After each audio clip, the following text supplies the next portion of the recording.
So in this video, we're going to go through another example of plotting a quadratic curve and then estimating where it crosses the x-axis. So we're going to plot y equals minus 1.4x squared, take away 8.5x, take away 7.9, and then hence estimate the solutions to minus 1.4x squared, take away 8.5x, take away 7.9 equals 0. Okay? So the first thing we're going to need to do is plot the curve, and before we can do that, we need to get a table of values. So let's set up a table of values to work out some coordinates to plot.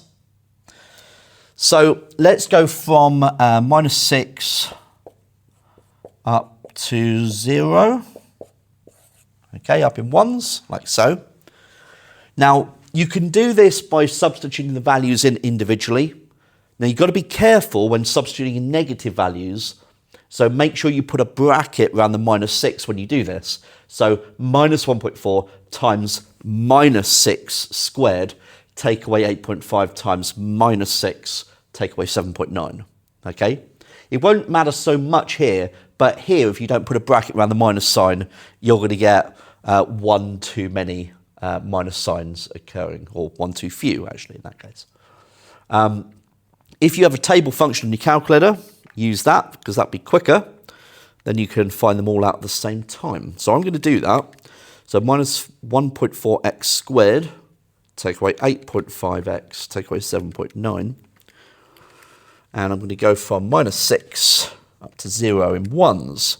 So we should get minus 7.3, minus 0.4, 3.7, 5, 3.5, minus 0.8, and minus 7.9.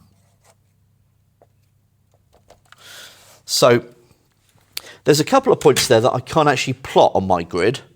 So I can't plot that one or that one because my graph only goes down to just beyond minus 1. So I can't plot those ones. But I can go straight to this one.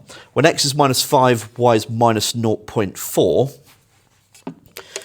So I need 0.4 below. So 1, 2, 3, 4. So about there. So it's pretty much where that 5 is. So unfortunately, so that's where that one's going. Then we've got this one, minus 4, 3.7. Okay. Minus 4, 3.7. 1, 2, 3. 1, 2, 3, 4, 5, 6, 7. So I make it there. Okay. Then we've got minus 3, 5. So minus 3, 5. Hopefully that's vertical. Difficult to judge. 1, 2, 3, 4, 5. So it's about there. Then we've got minus 2, 3.5. Minus 2, 3.5. 1, 2, 3. 1, 2, 3, 4, 5. So about there. And then minus 1, minus 0.8. So minus 0.8. So that will make it there. Okay. This is going to be tricky. Right. So I now need to draw a curve that goes through these points. And I've made this one quite hard for myself, haven't I? Okay. So remember, when you're doing this, you're always looking at the next point along. Okay. So here we go. I'm going to start from this one. I think it's going to have to be quite steep, isn't it? So something like that. I don't quite know where the vertex is. Something like this, and then going through like that. That'll have to do. Okay, so the 2 points I'm interested in are here and here. Now, because there was such a long bit of curve between my two crossing points, my two x's, I'm a bit dubious about how accurate this is going to be.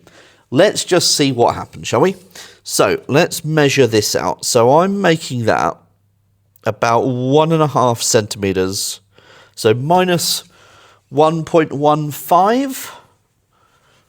So x equals minus 1.15. That's my first estimate.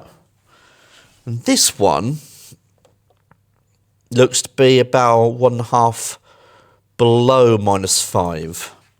So minus 4.85. They would be my estimates. Okay, well, shall we see how close we are? We'll use the quadratic formula on this. So A would be minus 1.4, B would be minus 8.5, and C would be minus 7.9. So x is equal to minus b, so 8.5, plus or minus the square root of minus 8.5 squared, take away 4 lots of a times c. So minus, let's get rid of this part of the graph, minus 1.4 times minus 7.9 all over 2a. Okay. So we'll use the calculator for this. So we've got 8.5 plus the square root of minus 8.5 squared, take away 4 times minus 1.4 times minus 7.9, all over 2 lots of minus 1.4. So I'm getting minus 4.92587, etc. Or, if I change it to a subtraction, minus 1.14555, etc. So you can see, actually, my estimate minus 1.15 is pretty damn close, okay, to that one. My one's a little bit off on the end point. So I think that's one of the issues, I guess, was because I started at this point and I was going upwards, it's difficult to kind of judge how steep that gradient needs to be. So it obviously needed to be a little bit steeper and then shallowing out, whereas mine's kind of quite straight. So that's an issue that can happen.